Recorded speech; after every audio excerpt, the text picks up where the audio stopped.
शुरुआत करने से पहले और भगवान कृष्ण का नमन करते हुए हमारा सत्संग कार्यक्रम आगे बढ़ाएंगे।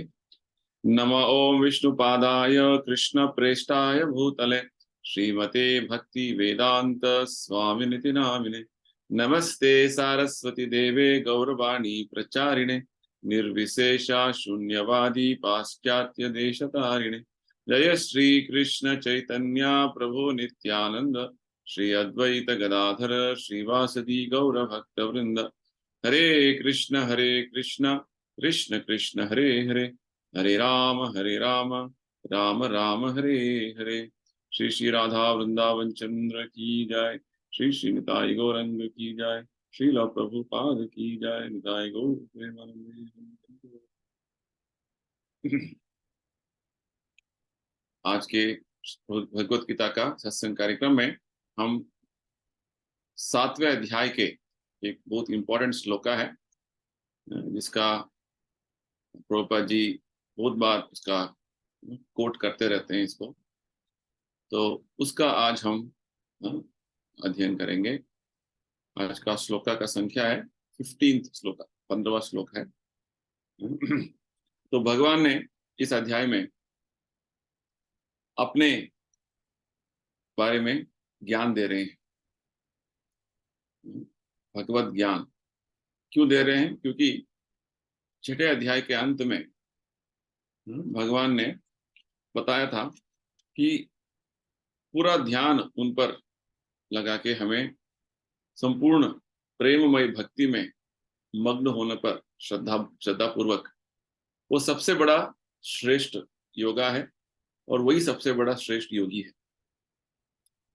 तो ये सर्वश्रेष्ठ योगा पद्धति जो है इसको भक्ति योग बोला जाता है। तो ये भक्ति योग करने के लिए हमें भगवान कृष्ण का ज्ञान होना आवश्यक है। भक्ति यानी कि प्रेम पूर्वक भगवान का हमेशा ध्यान में रखने के लिए भगवान के बारे में समझना, भगवान के बारे में जानना आवश्यक है। तो भगवान 7वें अध्याय से अर्जुन को बताते हैं कि मयासक्त मना पार्थ, मेरे बारे में आसक्ति बढ़ाने के लिए, मेरे ऊपर आसक्ति आने के लिए, मन जो आसक्त होने के लिए अर्जुन, मैं तुम्हें संपूर्ण तरीके से असंशयम समग्रम माम, तुम्हें कुछ संशय नहीं रहेगा मेरे बारे में, संपूर्ण तरीके का ज्ञान में देने वाला हूं। सुनो, श्रवण करो। तो भगवान भगवत ज्ञान जब हम बोलते हैं, साधारणतः जो लोग समझते हैं कि भगवान कृष्ण के बारे में जानना है तो उनके वृंदावन लीला जानना है, विशेषकर जो वृत्ति निरत भागवत कथाकार होते हैं, उसको प्रोफेशनल भागवत कथाकार होते हैं, वो सोचते हैं कि रासलीला के बारे में समझना। ये ठीक नहीं है। भगवान हमें भगवत गीता में समझाते हैं ये भौतिक संसार भी भगवान का ही शक्ति है। उनका एक और शक्ति जिसका नाम है भौतिक शक्ति, बहिरंगा शक्ति, इसका अभिव्यक्ति है। तो भगवान के अनंत शक्तियां हैं। अनंत शक्तियों का एक शक्ति है भगवान का ही भौतिक शक्ति, भौतिक संसार, जहां पे हम अभी अपना जीवन बिता रहे हैं। तो भौतिक संसार क्या है, किस तरीके से भगवान अपने शक्तियों का जो निर्वहन कर रहे हैं, किस तरीके से इस भौतिक संसार में कितने सारे गतिविधियां चल रहे हैं भगवान के अध्यक्षता में, ये समझना भी भगवत ज्ञान है। सृष्टि के हर एक कार्य, हर एक गतिविधि भगवान के निरीक्षण में चल रहा है। भगवान ये बात हमें समझाते हैं, मयाध्यक्षेण प्रकृति सूयते सच्चराचरम। तो भगवान इस अध्याय में हमें बताया कि ये पूरा संसार का, भौतिक संसार का जो मूलभूत चीजें हैं, 8 वस्तुएं हैं, भूमि, अग्नि, जल, वायु, आकाश, मन, बुद्धि, अहंकार, इसी का अलग अलग मिश्रण से भौतिक संसार में जितने सारे जो अभिव्यक्तियां देखते हैं, ये सब इसका उत्पन्न हुआ है। आत्मा इस अभिव्यक्तियों के जो है अलग अलग तरीके से इसको मैनिपुलेट करके ये जो बहुत चीजें देख रहे हैं, ये हुआ है, इसका सृष्टि हुआ है भगवान बोलते हैं। विशेषकर भगवान एक बहुत अच्छा बात बताते हैं। जैसे एक मोतियों का हार में जो पीछा एक धागा रहता है वो दिखता नहीं है, खाली ऊपर से हमें मोती दिखता है। वो पीछे जो है एक धागा जो है पूरा मोतियों को वो पकड़ के रखा है उसमें। ठीक उसी प्रकार भगवान बताते हैं, मयि सर्वम इदम प्रोतम सूत्रे मणिगणा इव मत्त परतरम नान्यत किंचित अस्ति धनंजय। मेरे अलावा और कोई सत्य नहीं है और कोई दूसरा अस्तित्व नहीं है, मैं ही सभी चीजों का आधार हूं और मेरे ऊपर ही सब चीजें स्थित है, भगवान बताते हैं। और इसे एक तरीके का सबूत देने के लिए भगवान हमें बहुत सारे उदाहरण देते हैं। जैसे जब आप जल पीते हैं, पानी पीते हैं, उसका स्वाद जो है मैं हूं। हर दिन सूरज को देखते हैं, चंद्रमा को देखते हैं, उसका जो प्रभा है वो मैं हूं, भगवान बोलते हैं। ओमकार जो वेदों में ओमकार है, ओमकार मैं हूं, भगवान बोलते हैं। और जब भी हम आवाज करते हैं, कुछ भी आवाज हो, तो आवाज क्योंकि आकाश की उपस्थिति से आवाज जो है हम उसका ग्रहण कर पा रहे हैं, समझ पा रहे हैं आवाज है। जैसे वैक्यूम होने पर आवाज सुनता नहीं। तो इस तरीके से भगवान बहुत सारे इतना बातें जो हमारे हर दिन के जो अनुभव में हम समझ रहे हैं, देख रहे हैं, उन चीजों की जो है भगवान हमें अवगत कराते हैं कि इन सभी चीजों का मूलभूत जो शक्ति है वो मैं हूं। व्यक्ति का, एक मनुष्य का बुद्धि जो है भगवान बोलते हैं मैं हूं। बुद्धि बुद्धिमताम अस्मि। व्यक्ति में जो शक्ति रहता है, क्षमता रहता है, भगवान बोलते हैं मैं हूं। तेजस तेजस्विना हम।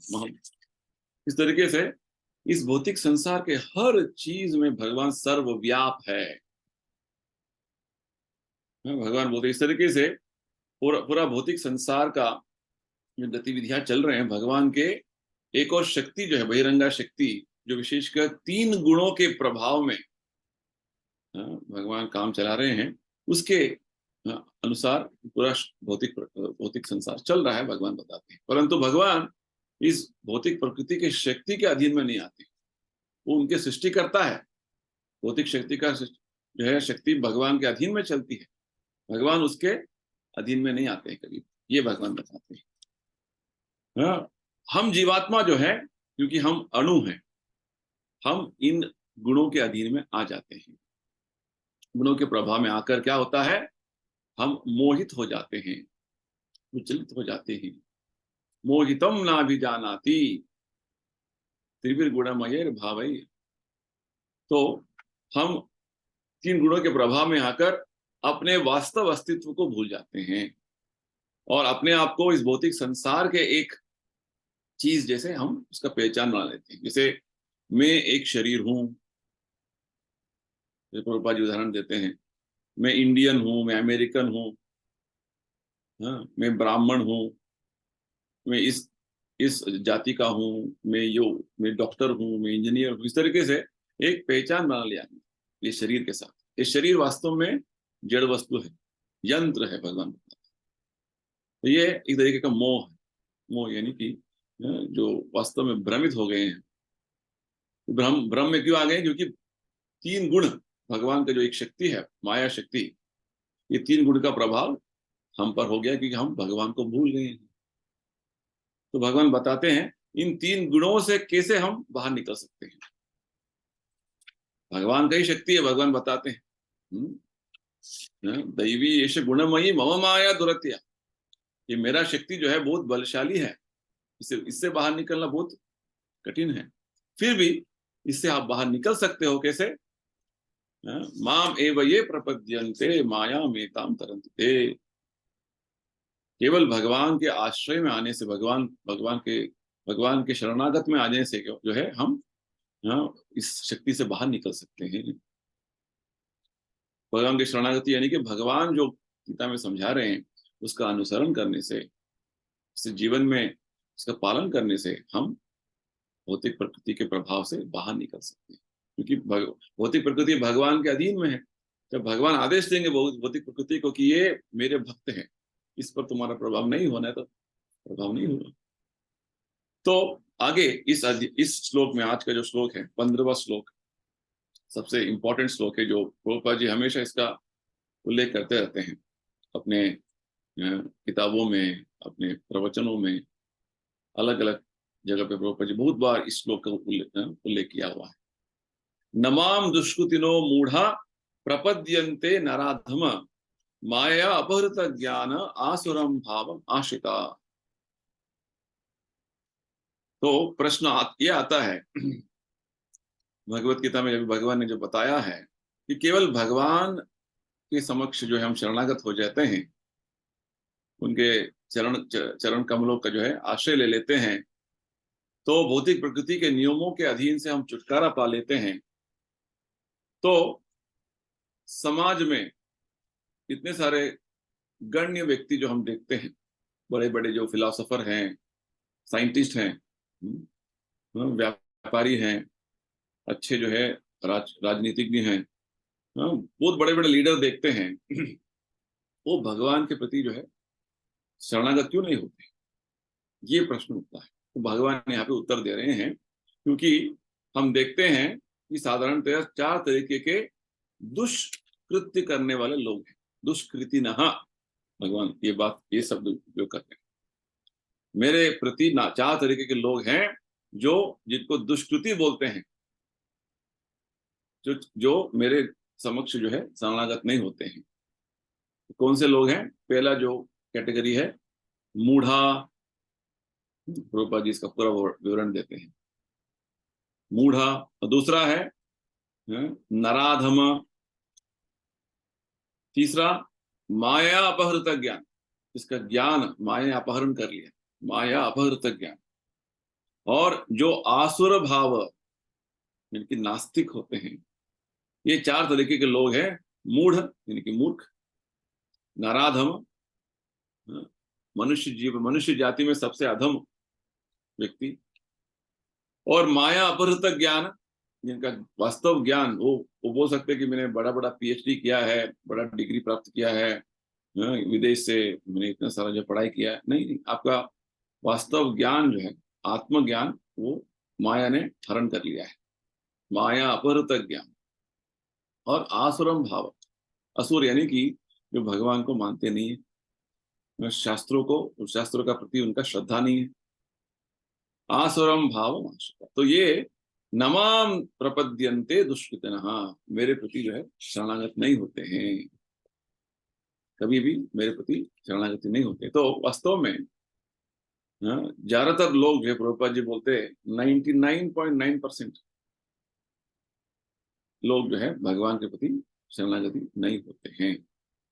तो लोग बहुत बड़े बड़े बातें बोलते हैं कि भौतिक संसार में जितने सारे समस्याएं हैं उनका समाधान हमें निकलना है, और उनके समाधान निकालने के लिए बहुत सारे संशोधन चलते हैं, बहुत सारे जो विज्ञानी लगे हुए हैं हर क्षेत्र में।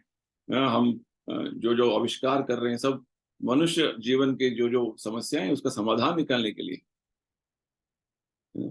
तो सबसे बड़ा समस्या है, प्रभुपाद जी बोलते हैं, जीवन में जन्म मृत्यु जरा व्याधि, जो भगवान 13वें अध्याय में बताने वाले हैं। जन्म मृत्यु जरा व्याधि सबसे बड़े जो है हमारे जीवन के जो समस्याएं हैं, उसका समाधान अब तक कोई भी दार्शनिक हो, कोई भी बड़े जो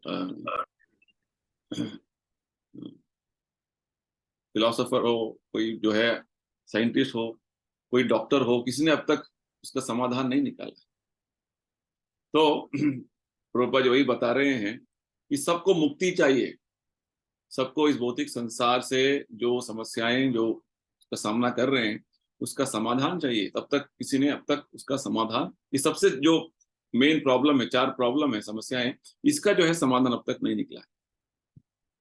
प्रभुपाद जी बोलते हैं, हम तो बोल रहे हैं कि हमने बहुत सारा अस्पताल खोल दिया है, हमने अस्पतालों का बेड जो है बढ़ा दिया है, तो ये तो यही सूचना करता है कि आपके जो आपका बीमारियां इतना बढ़ गई हैं कि सब लोग मरीज हो गए, इतने सारे पेशेंट्स हो रहे हैं। तो आपने ये जो बीमारी का जो समस्या है, कैसे उसका जो समाधान नहीं हुआ। हम्म, तो हम एक अस्पताल में गए थे रिसेंटली, किसी भक्त को लेके, वो बोल रहे थे कि ये हमारे दिल्ली का सबसे बड़ा अस्पताल है, और वो बोलने लगे कि अभी जो वर्तमान में इतना और बड़े बड़े अस्पताल हो गए हैं दिल्ली एनसीआर में। वहाँ पे 1500 जो बेड का अस्पताल हो गया, सुपर स्पेशलिटी हॉस्पिटल हो गया है।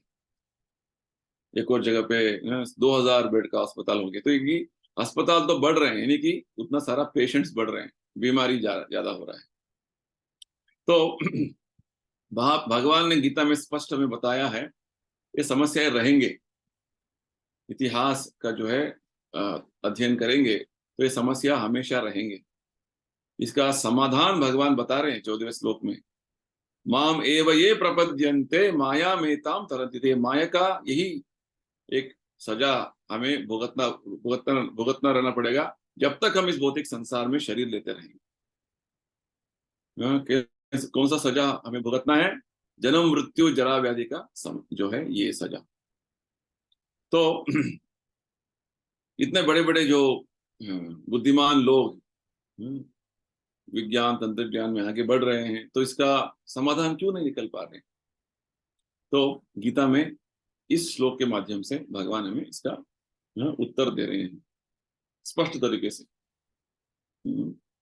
वास्तव में भागवत में हमें समझाते हैं, हमारे जो लीडर होते हैं, क्योंकि भगवान ने 3रे अध्याय में वास्तव में लीडर का जो लक्षण है, जो हमें इस भौतिक संसार में हमें आगे जो हमारा हमारा जो देखभाल करते हैं, हमें जीवन में आगे लेके चलते हैं, उनका कुछ लक्षण बताते हैं। यद्यद आचरति श्रेष्ठ तत्तद एवेतरो गुण।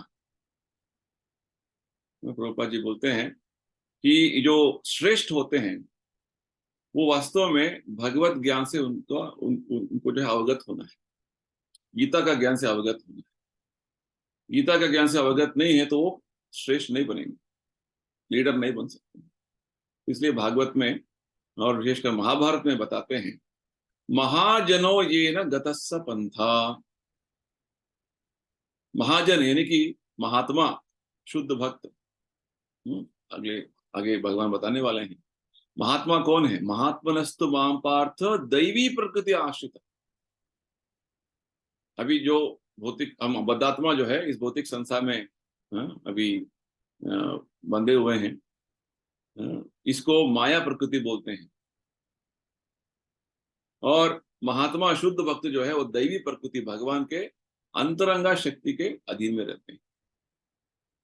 और हम बद्धात्मा भगवान के बहिरंगा शक्ति के अधीन में हैं। तो महात्मा शुद्ध भक्त जो है भगवान के आध्यात्मिक शक्ति के अधीन में रहते हैं। तो ये महात्मा, इनका पद चिन्हों में हमें आगे बढ़ना है। महाभारत को महात्मा कौन है भागवत में हम बताते हैं, 12 महाजन है, 12 महाजन है। स्वयंभू नारद शंभु कुमारो कपिलो मनु जनक प्रहलाद भीष्म बलिर्वयासिकिर वयम। ब्रह्मा जी, नारद मुनि, शिव जी, कपिल मुनि, भीष्म, जनक महाराज, प्रहलाद महाराज, सुखदेव गोस्वामी, यमराज, इस तरीके से 12 महाजन हैं। और जो परंपरा में इतने सारे आचार्य, वैष्णव आचार्य, मध्वाचार्य, रामानुजाचार्य, चैतन्य महाप्रभु, इस तरीके से इतने सारे संत महात्मा हमारे परंपरा में हैं। तो इनका पद चिन्हों में हमें आगे बढ़ना है। तो प्रभुपाद जी समझाते हैं ये सभी महात्मा हमें किस तरीके से भगवान का भक्ति करना है, भगवान का प्रति समक्ष जो है शरणागत होना है, ये बताते हैं, समझाते हैं। तो यहाँ पे भगवान हमें समझा रहे हैं विशेषकर कि जो साधारण तरीके से समाज में लोग भगवान के प्रति शरणागत क्यों नहीं होते हैं, क्योंकि ये जो बड़े बड़े जो विज्ञानी है, साइंटिस्ट है और दार्शनिक है, एजुकेशन फील्ड में बहुत बड़े जो है हम आगे बढ़ गए हैं, जो बोलते हैं ये वास्तव में उनका कुछ अपना व्यक्तिगत स्वार्थ होता है। अपना व्यक्तिगत स्वार्थ यानी कि मेरा जीवन में जैसे सब लोग अपना सेफ्टी देखते हैं, मुझे अपना जीवन चलाना है, मेरा फैमिली है, मेरा जो है कुछ मेरा नाम जो है बिगड़ना नहीं है, इस तरीके से जो है अपना मेटेरियल गेन, लाभ लाभ के लिए अपने काम करते हैं, कार्य करते हैं। अपना हो गया तो बस हो गया, इस तरीके की भावना रखने से हम भक्ति में आगे नहीं बढ़ पाएंगे। हमारा वास्तव योगक्षेम क्या है, भगवान बोलते हैं हमारा सेफ्टी जब हम भगवान का शरणागति में आ जाएंगे, भगवान का सेवा करते रहेंगे, वो हमारा वास्तव सेफ्टी है। ये बात भगवान शुरुआत से अर्जुन को बताते हैं। त्रैगुण्य विषय वेद निस्त्रैगुण्यो भवार्जुन निर्द्वंदो नित्य सत्वस्थो निर्योगक्षेम आत्मवान। जब हम भगवान के प्रति भक्ति में लग जाते हैं तो भगवान हमारा योगक्षेम देखते हैं। जब भगवान के शरणागत में नहीं है तो हम अपने आप अपना योगक्षेम देखने में लग जाते हैं। तो ये सबसे बड़ा समस्या, क्योंकि हम सब एक तरीके से जो है एंजाइटी में रहते हैं कि क्या होगा, कल क्या होगा, बुढ़ापे में क्या होगा। तो इसके लिए जो है हमेशा हम चिंतित रहते हैं। और दूसरा कारण प्रभुपाद जी बताते हैं कि हम भगवान का क्या उनका योजना है, उनका प्लान क्या है, भगवान का जो मार्ग क्या है वो समझते नहीं है। आगे भगवान इस बात के बारे में बताने वाले हैं अर्जुन को जब विश्वरूप का दर्शन देंगे कि हर व्यक्ति अपने अपने हिसाब से अपने प्लान बना के चल रहा है। कोई भी भगवान का जो प्लान क्या है उनको पता नहीं, बस अपने प्लान में चल रहे हैं। जैसे एक व्यक्ति एक संस्था में काम करता है, एक फैक्ट्री में, एक ऑफिस में काम कर रहा है, तो उस संस्था का, उस ऑफिस का क्या उद्देश्य है उसके हिसाब से उसको चलना पड़ता है। वो अपने हिसाब से चलता रहेगा तो कंपनी जो है देखेगा कुछ टाइम के लिए और बाद बोलेगा आप तो हमारे लिए काम नहीं कर रहे हैं, आप निकल जाइए। ठीक उसी प्रकार जब तक हम भगवान का जो प्लान है, भगवान का जो योजना है उसके अंतर्गत जो है हम अपने आप को नहीं चलाते हैं, भगवान इस तरीके से करने से क्या होगा, हम फिर से भगवत धाम लौटेंगे, भक्त बनेंगे। नहीं करेंगे तो भटकते रहेंगे इस भौतिक संसार में। तो ये दूसरा कारण प्रभुपाद जी समझाते हैं। और तीसरा प्रभुपाद जी बोलते हैं कि बड़े बड़े जो साइंटिस्ट हैं, फिलोसोफर हैं, पॉलिटिशियन हैं, जो क्या करते हैं, ये उनको भगवान के बारे में स्पष्टता नहीं है, ज्ञान नहीं है। जानते होंगे भगवत गीता का पूरा जो है सभी चीजें, सभी श्लोक भी उनको याद है, परंतु भगवान के बातों पर श्रद्धा नहीं है, क्योंकि उन्होंने अपने तरीके का एक फिलॉसफी बना लिया है। अपना माइंड में, अपना मन में अपना ही तरीके का एक जो है योजना बनाया है, अपने तरीके का आइडियाज बना लिया। ये तीसरा कारण प्रभुपाद जी बताते हैं। तो पहला है अपना व्यक्तिगत स्वार्थ। प्रहलाद महाराज क्या बोलते हैं, नते स्वार्थ गतिम ही विष्णु, नते विदुस्वार्थ गतिम ही विष्णु। हमारा वास्तव स्वार्थ गति होना है विष्णु, उसके अलावा कुछ भी अलग स्वार्थ गति होगा तो हमारा वो विनाश करेगा। और दूसरा कारण प्रभुपाद जी बोलते हैं भगवान का क्या प्लान है, भगवान का क्या योजना है, उसके अंतर्गत हम उसे अपनाना, ये होता है। तीसरा क्या है, भगवान का स्पष्टता ज्ञान नहीं है, अलग अलग तरीके के विचार बना लिया अपने मन में, भौतिक संसार में कैसे रहना है, क्या करना है इसको। और चौथा है अपने ही तरीके से कुछ समाधान निकालते जाते हैं और इतना उलझते रहते हैं इस भौतिक संसार में। जैसे प्रहलाद महाराज भागवत में बोलते हैं एक समस्या के लिए आपने समाधान निकाला, उससे और एक समस्या का समाधान मिल गया, उससे और 10 समस्याएं खड़े हो गई। प्रभुपाद जी हमें उदाहरण देते हैं, आपने जो है एक जगह से दूसरी जगह जाने के लिए कुछ वाहनों का, व्हीकल्स का जो है आपने आविष्कार किया। तो व्हीकल्स आए तो उसके लिए पेट्रोल चाहिए, डीजल चाहिए, उसको लेके आने के लिए समुद्र से इतना बड़ा जो है व्यवस्था करना है, और व्हीकल्स रोड में चलना है तो रोड का व्यवस्था होना है, और ज्यादा व्हीकल्स चलेंगे तो इतना सारा प्रदूषण होता है, पोल्यूशन होता है। देखिए, एक समस्या समाधान निकालने के लिए कितना सारा समस्या हमने खड़े कर दिया। ये हर चीज में ऐसा हो रहा है। तो ये वास्तविक जो है परिस्थिति है, जो है ये हो रहा है, क्योंकि इन लोगों का ये क्यों भगवान के प्रति शरणागत नहीं होते, प्रभुपाद जी थोड़ा विश्लेषण कर रहे हैं और समझा रहे हैं कि भगवान का जो वास्तव प्लान है, उनका योजना है, उसके अंतर्गत जो है वो अपने आप को समर्पण नहीं कर रहे हैं। इसलिए क्योंकि भगवान ने क्या बताया पिछले श्लोक में, माया शक्ति उनका शक्ति है जो सबसे बलशाली प्रभावशाली शक्ति है, उतना आसानी से उससे हम पार नहीं कर पाएंगे। कितना हम जो है इस भौतिक संसार का समस्याओं का समाधान निकालते जाएंगे, माया उतना ही और बहुत जो है इसे कठिन तरीके के जो और समस्याएं खड़े करते रही। ये माया का एक तरीका है, क्योंकि माया इस भौतिक संसार में हमें सजा देते रहेगी। तो प्रभुपाद जी बोलते हैं, हम कितने भी बड़े बड़े प्लानिंग कमीशन बना लें, हमारा प्लानिंग कमीशन का सभी जो प्लान्स हमेशा विफल होता रहेगा। भागवत में एक बात बताते हैं, भगवान ऋषभ देव बताते हैं अपने पुत्रों को, जब उपदेश दे रहे हैं, पराभवस्तावद अबोध जातः। ये जो है हमारा जीवन में हम इतना जो है एडवांसमेंट कर लिया है, हमने वो कर लिया है, ये कर लिया है, इतना बड़े बड़े काम कर लिया है, हम अपने आप को जो है अहंकार से गर्व होकर बोल सकते हैं। फिर भी भागवत में बोलते हैं सब कुछ वास्तव में आपका आध्यात्मिक प्रगति नहीं हुआ, तो आप पराभव हो गए, डिफीट हो गया आपका जीवन में।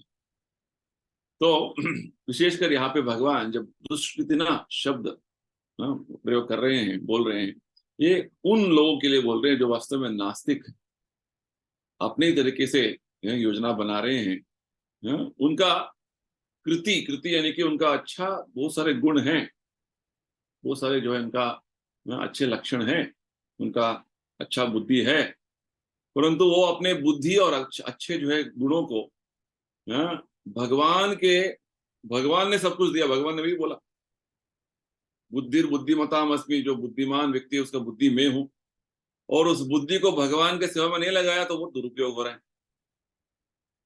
तो हर शक्ति भगवान से दिया हुआ है, भगवान का समर्पण करना है, भगवान के सेवा में लगाना है। ये गीता और भागवत का जो है उपदेश है।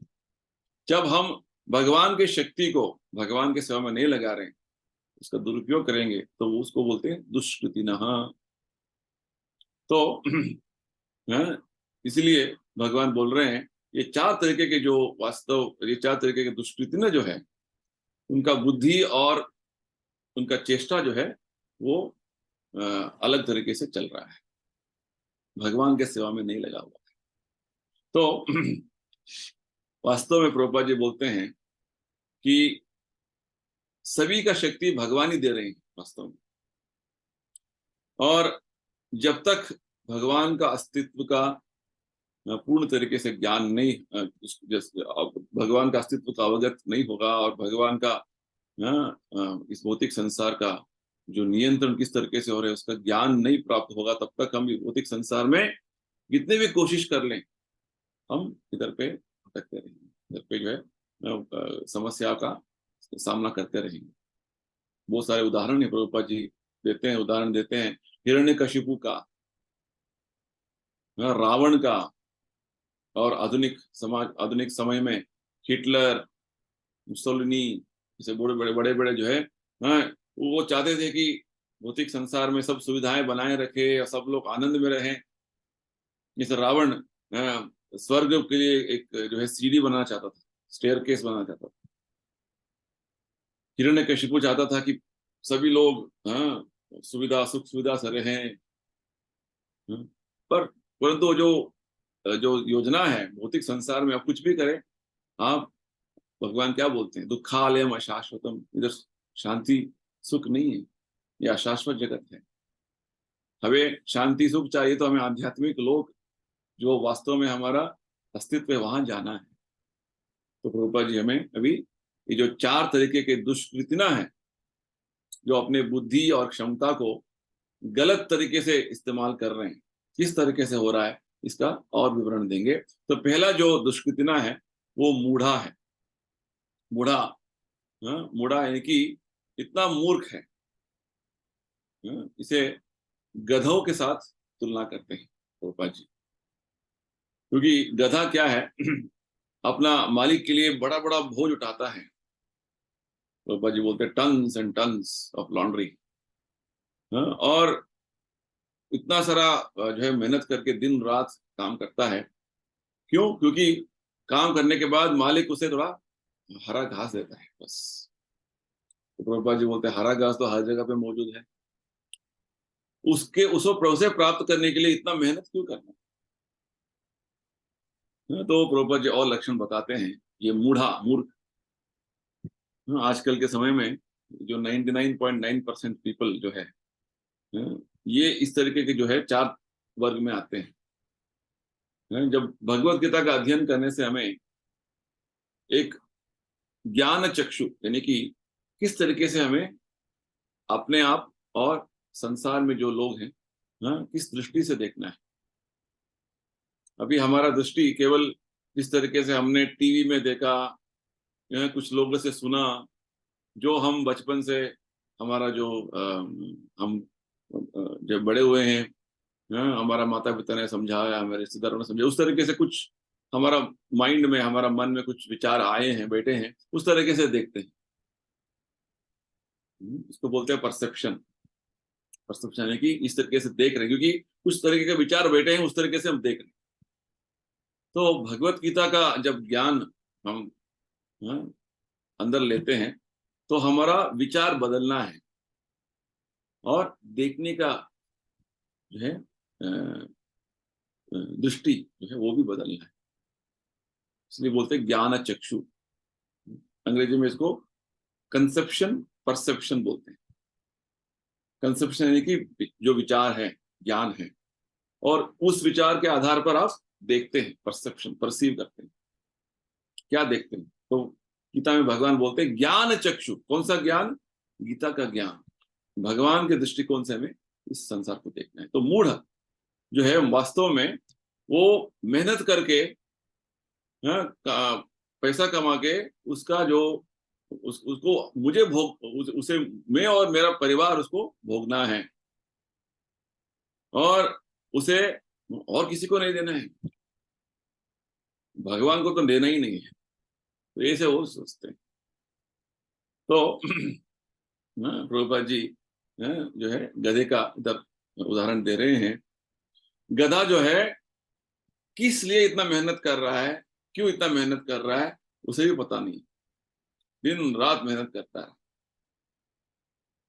और गधे का एक और लक्षण प्रभुपाद जी बताते हैं थोड़ा बहुत घास जो है मालिक देता है उसे खाने के लिए काम करने के बाद, और रात को जब अपना जो है वो गधा अपना फीमेल पार्टनर के साथ जो है मैथुन सुख के लिए जब चाहता, वो जो इच्छा करता है, तो वो मैथुन सुख के लिए जब इच्छा करता है तो वो भी उसका सहकार नहीं देती है। प्रभुपाद जी बोलते हैं वो भी जो है भगा देती है इसको। तो मेहनत किया उसने किस लिए?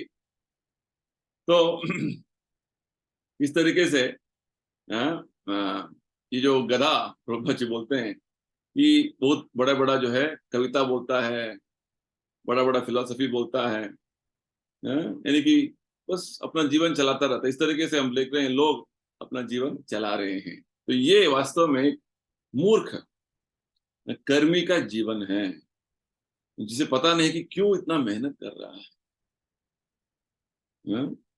वास्तव में भगवान गीता में तीसरे अध्याय में समझाते हैं, यज्ञार्थात कर्मणो अन्यत्र लोकोयम कर्म बंधन, यानी कि हमें कार्य करना है भगवान को संतृप्त करने के लिए, इसके अलावा हम कार्य करेंगे तो वो हमारा कर्म बंधन का कारण हो जाएगा। यज्ञार्थात कर्मणोन्यत्र लोकोयम कर्म बंधना, यज्ञ यानी कि हमारा कार्य सब भगवान को संतुष्ट होने के लिए करें, यानी कि हमारा कार्य का फल भगवान को समर्पण करना है। और ये जो मूर्ख जो है कर्मी, वास्तव में कार्य करते हैं केवल मैं और मेरे परिवार संतुष्टि होना है, बस इतना ही।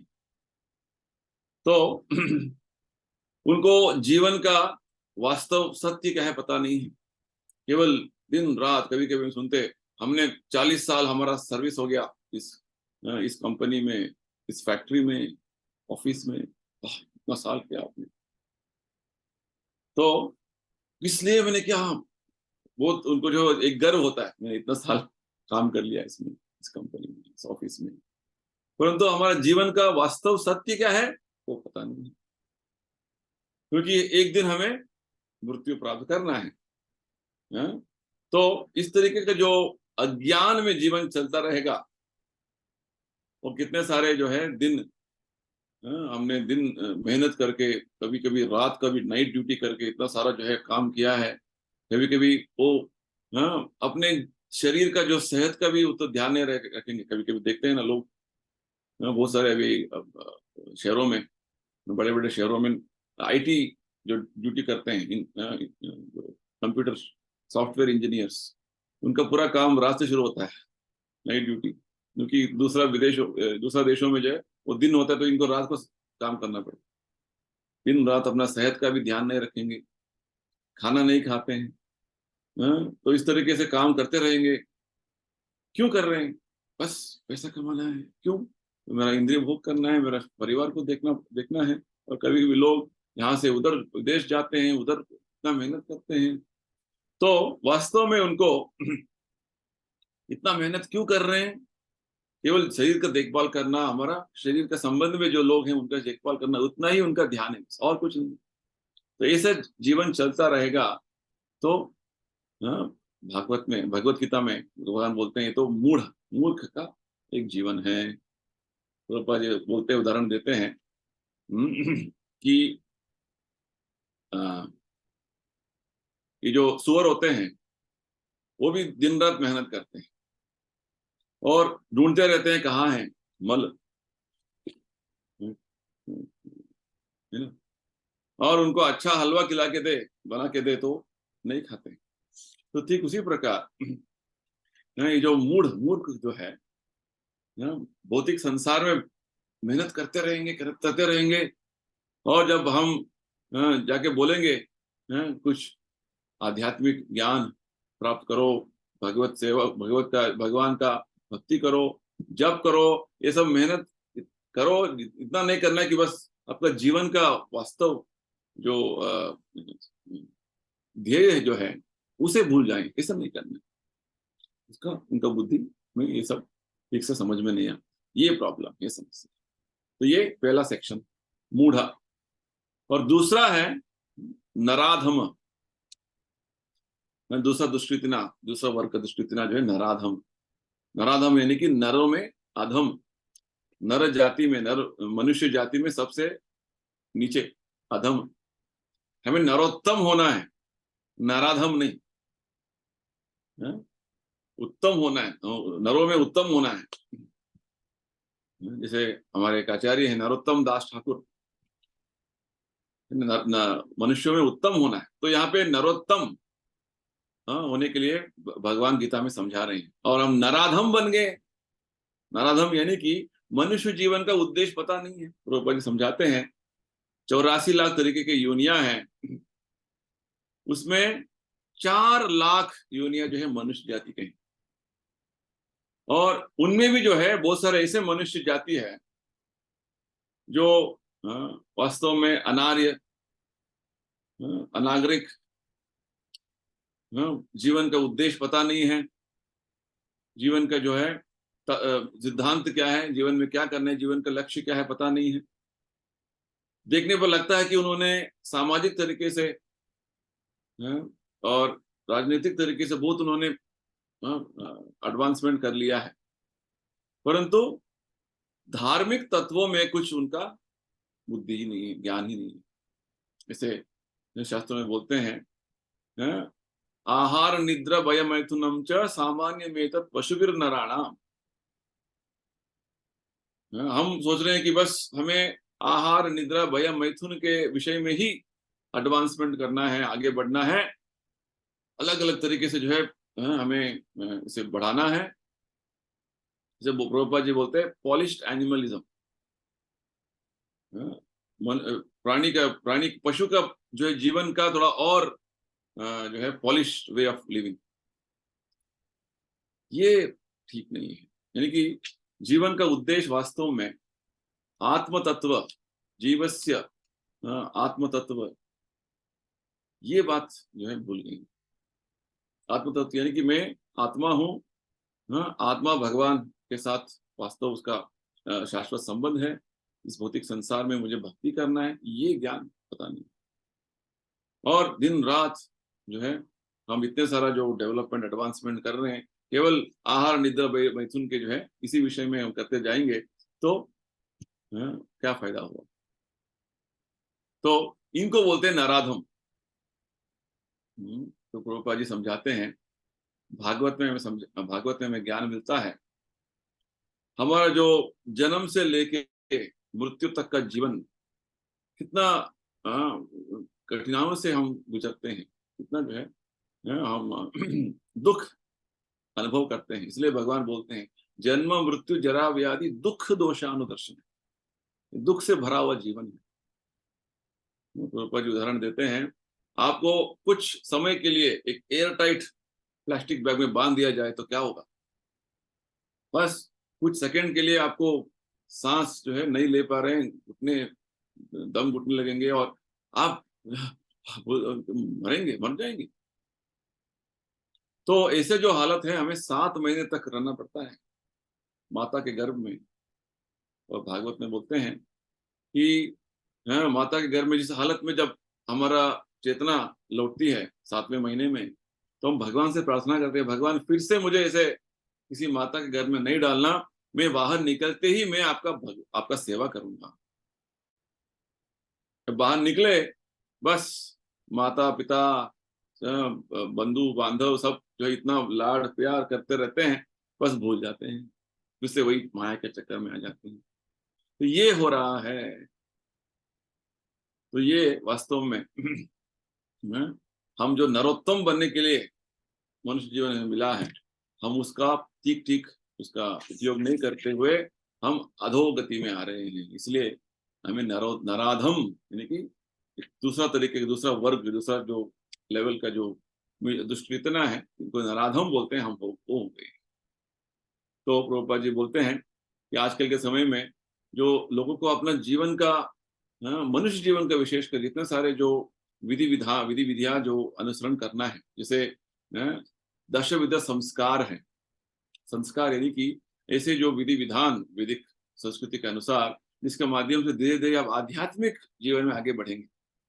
एक संस्कार का नाम है गर्भाधान संस्कार। एक पति पत्नी जब संतान प्राप्ति के लिए वो आगे बढ़ रहे हैं, तो उनको ये संस्कार पालन करना है। आजकल के समय में जो विवाह हो रहा है, मैरिज हो रहा है, पति पत्नी बन रहे हैं, उनको कितने लोगों को पता है ये इतना बड़ा इंपॉर्टेंट संस्कार है। वो अर्जुन ने पहले अध्याय में इसी बात पर बताया, अर्जुन को भगवान को बोल रहे थे, भगवान जब घर पे बड़े लोग नहीं रहेंगे तो घर की जो स्त्रियां जो है वो दूषित हो जाएंगी, क्योंकि गर्भाधान संस्कार कोई उसका अनुसरण नहीं करेगा, अधर्म बढ़ता जाएगा। गर्भाधान यानी कि फैमिली प्लानिंग, एक संतान प्राप्त होना है तो माता पिता को एक जिम्मेदारी लेना पड़ता है कि जो संतान उत्पन्न होने वाला है वो एक अच्छा संस्कार युक्त एक बच्चा जो है पैदा करें, ताकि बाद में उसे और भक्ति का संस्कार देके उसे भौतिक संसार से छुटकारा दे। ये माता पिता का कर्तव्य होता है। तो ये वर्णाश्रम धर्म का पूरा जो है विधि विधान है। आजकल के समय में कोई भी एक गर्भाधान संस्कार का अनुसरण नहीं कर रहा है। इस तरीके से जो जो विधि नियम शास्त्रों में बताया गया है, कोई इसका अनुसरण नहीं, क्योंकि किसी को पता नहीं कि मनुष्य जीवन का उद्देश्य क्या है। हम लोग सोच रहे हैं कि बस मनुष्य जीवन मिला है, बस आप कुछ अपने नियम बना लो, अच्छा से जो है जीवन सुविधा पूर्वक जीवन चलाओ, बस उतना ही काफी है। इस तरीके का जीवन जो है ठीक नहीं है, प्रभुपाद जी बोलते हैं। तो प्रभुपाद जी इधर पे बताते हैं कि चैतन्य महाप्रभु के समय में दो नराधम थे, जिनका नाम था जगाए मधाई। जगाए मधाई इतने अधम व्यक्ति थे, सब तरीके के जो कार्य, जैसे जुआ खेलना, नशा करना, मांसाहार करना, वो ब्राह्मण थे फिर भी वो इतने गिरे हुए थे। प्रभुपाद जी बोलते पहले तो दो ऐसे कुछ लोग थे गिने चुने, आजकल के समय में सब लोग यही कर रहे हैं। सब लोग बड़े बड़े ऑफिसर हैं, आईएएस आईपीएस, सब लोग यही करते हैं। तो ऐसे जो है अभी हालत है। तो प्रभुपाद जी बोलते हैं केवल जब व्यक्ति भक्ति का मार्ग में चलेगा, जैसे प्रभुपाद जी ने हमें हरे कृष्णा मंत्र का संकीर्तन करने के लिए बोला है और कुछ सरल नियम बताए हैं, ये अनुसरण करेंगे तभी हम ये जो लेवल है नराधम का पोजीशन से ऊपर उठ सकते हैं। ये तो नराधम बने रहेंगे। हमारा जीवन का उद्देश्य हमेशा के लिए जो है हम भूल गए हैं, इसको बोलते हैं नराधम। जीवन का उद्देश्य क्या है? केवल एक तरीके का पॉलिश लाइफ जीने से कोई फायदा नहीं। तो ये नेक्स्ट लेवल का, सेकंड लेवल का दुष्कृति। पहला था मूढ़ा, जो दिन रात मेहनत करके केवल अपना जीवन में भोग करना है, बस यही उसका जीवन का उद्देश्य है। बस नेक्स्ट क्या होगा चिंता नहीं। तो ये लोग जो नराधम है, इनको सब थोड़ा बहुत ज्ञान है, जीवन में वो करना है, ये करना है, फ्यूचर सब अच्छा होना है। वो फ्यूचर एक्चुअली क्या, कैसे अच्छा होना है वो पता नहीं। ये नराधम। और तीसरा जो लेवल वर्ग जो है, कैटेगरी है, वो है माया अपहृत ज्ञान, जिसका वास्तव ज्ञान जो है माया ने अपहरण कर लिया है। वो बड़े बड़े जो दार्शनिक होते हैं, कवि होते हैं, साइंटिस्ट होते हैं, बड़े बड़े जो बातें बोलते हैं, कभी कभी हम देखते हैं वो मैनेजमेंट गुरुस, गुरु बन के सब जगह घूम रहे हैं। तो ये से लोग बड़े बड़े बातें बोलते हैं, ये भगवान के बारे में कुछ उनको ज्ञान ही नहीं। वो सब अपने तरीके से कुछ फिलॉसफी बना लेते हैं, और अपने तरीके का कुछ जो है सिद्धांत बना के सबको ये लाइफ है, ऐसे हमें लाइफ जीना है, ऐसे समझाते रहते हैं। भगवत गीता में भगवान ने जो बताया उसके बारे में कुछ भी उनको ज्ञान नहीं। अपने तरीके के कुछ फिलॉसफी बना के अपने तरीके का ऐसे करने से हम बहुत आनंद में रहेंगे। तो उनका वास्तव ज्ञान जो है माया ने अपहरण कर लिया। माया जो है जब किसी पर प्रभाव करेगी, दो तरीके से करती है, भागवत तो समझाते हैं। एक तो हमारा वास्तव ज्ञान भगवान के जो है ज्ञान है, हम भगवान के नित्य दास हैं, इस ज्ञान का जो है वो आच्छादन हो जाता है। इसको बोलते हैं आवरणात्मक शक्ति। जैसे सुबह सुबह जब भगवान का दर्शन होने से पहले कर्टन बंद रहता है ना, तो भगवान दिखते नहीं। कर्टन ओपन होने से भगवान दिखते हैं। ठीक उसी प्रकार हमारा आत्मा का वास्तव ज्ञान, भगवान के बारे में हमारा पूरा ज्ञान है, वो ज्ञान जो है माया अपना शक्ति से कवर कर देती, कर्टन जैसे। इसको बोलते हैं आवरणात्मक शक्ति। और दूसरा प्रभाव जो माया का क्या होता है, जब धीरे धीरे कभी हम भक्तों के संग में, सत्संग में और गीता का अध्ययन करते हुए जब थोड़ा बहुत बाहर जो है अज्ञा इस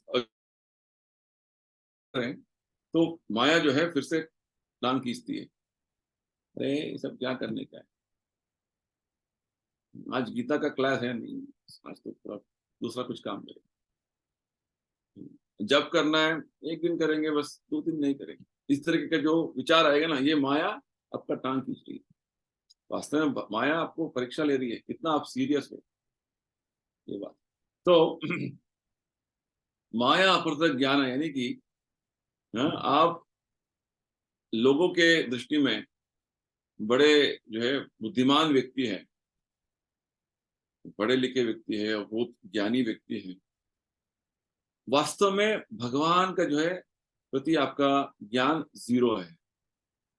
तो ऐसे लोग माया अपहृत ज्ञान, आपका जो जैसे भक्तिविनोद ठाकुर अपने एक कीर्तन में बताते हैं, जड़ विद्या मायार वैभव तुम्हारा भजने बाधा।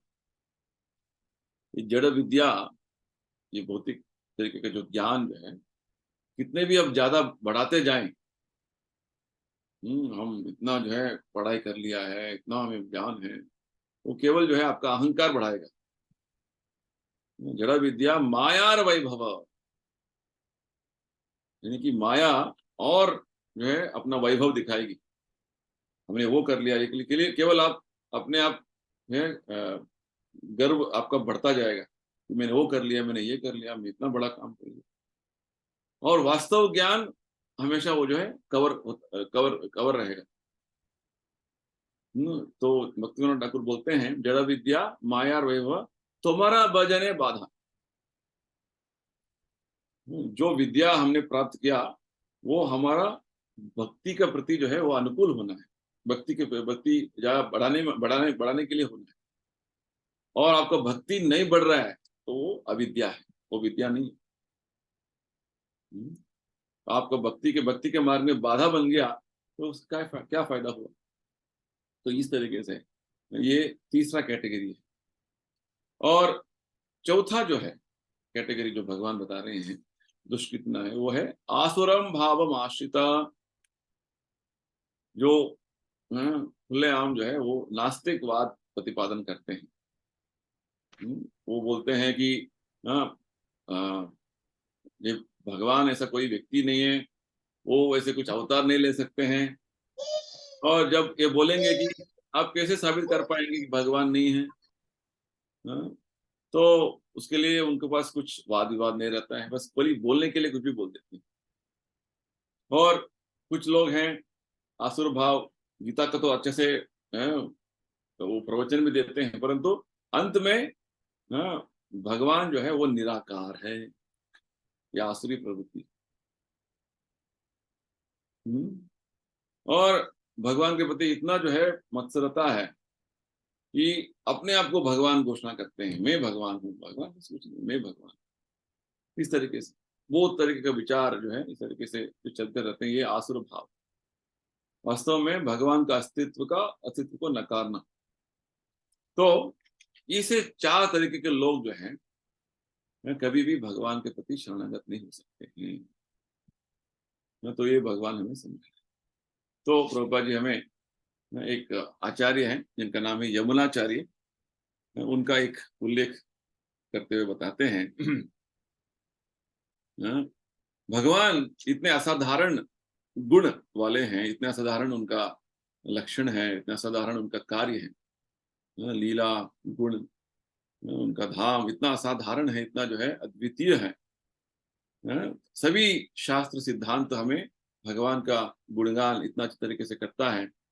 तो बड़े बड़े जो है आचार्य, बड़े बड़े भक्त भगवान के इन्हीं अद्भुत लक्षणों का, अद्भुत लीलाओं का वर्णन करते हुए हमें समझाते हैं।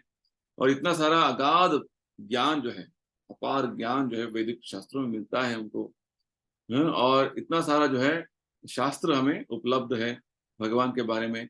फिर भी ये जो नास्तिक लोग जो हैं, ये अपने मूर्खता से, अपना ही जो है एक तरीके का जो है अज्ञान से ये सब मानते नहीं। प्रभुपाद जी एक और जगह हमें समझाते हैं, जैसे एक उल्लू होता है, आउल, उल्लू, वो दिन में सोता है, और रात को जागे रहता है। तो ये उल्लू जैसे जो लोग होते हैं ना, इनका बुद्धि ऐसा होता है कि हाँ, इतना जो है प्रकाश, हाँ, इतना जो है दिन में इतना प्रकाश है, उसे छोड़कर जो है रात को अंधेरे में, हाँ कहाँ है लाइट, कहाँ है, दिखते रहते देखते रहते। इस ऐसे जो बुद्धि वाले लोग भगवान को क्या जान पाएंगे। तो इस तरीके का जो मूर्खता से बाहर निकल, तो तो हमें हमें भी ऐसे ऐसे कुछ गुण होंगे जो यहाँ पे भगवान समझा रहे हैं। तो इससे बाहर निकल, इस दुष्कृति ना, इन गुणों से बाहर निकलना है। तो इसलिए भगवान इधर समझा रहे हैं कि ये चार तरीके के लोग हैं। तो पूरा संसार में भरा हुआ है, 99.9% लोग जो है इसी चार कैटेगरी के हैं। इसलिए भगवान के प्रति शरणागत नहीं होते, परंतु भक्त का कर्तव्य क्या है, हमेशा प्रचार करते रहते हैं, करते रहते हैं। ये भगवान समझाते हैं गीता में। भगवान भी स्वयं इसी के लिए आते हैं, परमात्मा बनकर बैठे हैं सबके हृदय में। क्यों? सबको यही बात समझाने के लिए। और जब हम भी भक्ति के मार्ग में आगे बढ़ते हुए भगवान का सेवा में लगे रहेंगे, तो भगवान बहुत प्रसन्न हो जाएंगे। तो आगे भगवान और चार तरीके के लोगों का, विशेषकर भक्तों का वर्णन करते हैं। अभी हमने दुष्कृतिन का वर्णन सुना। दुष्कृतिन यानी कि जो अपने बुद्धि क्षमता को भगवान के सेवा में नहीं लगा रहे हैं, उसका दुरुपयोग कर रहे हैं। और चार तरीके के लोग हैं जिनको सुकृतिनः बोलते हैं, जो अपने बुद्धि क्षमता को भगवत सेवा में लगा रहे हैं। उनमें से कौन सा श्रेष्ठ व्यक्ति है, भगवान बताने वाले हैं। और बहुत सारे अच्छे जो है विचार भगवान इसी अध्याय में और देंगे हमको। अगले जो है सत्संग कार्यक्रम में इसको आगे बढ़ाते आगे बढ़ाएंगे। अभी किसी को कुछ प्रश्न है, कुछ कमेंट्स है तो पूछ सकते हैं।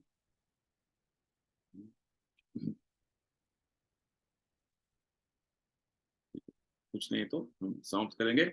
सबको धन्यवाद। जय श्रील प्रभुपाद। हरे कृष्ण। हरे कृष्ण प्रभु जी। हरे